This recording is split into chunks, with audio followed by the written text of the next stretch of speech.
Министре, ве слушав што зборувате за патот, ќе ви го пренесам искуството или она што го коментираат професионалните возачи. Значи, од Велешко езеро до Велес тешко ќе се стигнува по овој пат кој што сега се гради, нели, или е изграден веќе дел, заради фактот што сметаат и пренесуваат искуство дека е многу тешко да се размене автомобил со автобус. А да не зборуваме, например, за теретно возило.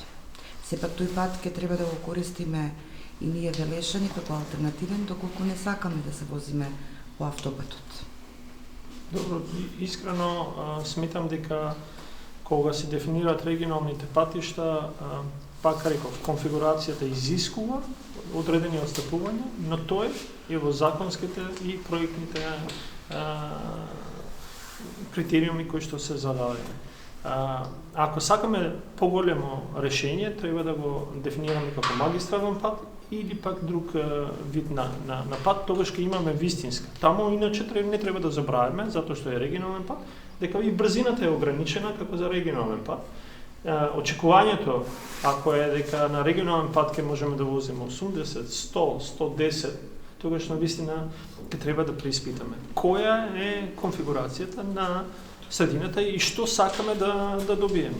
Таа е пристап до езеро Младост и секако одлучено е таков пат да биде.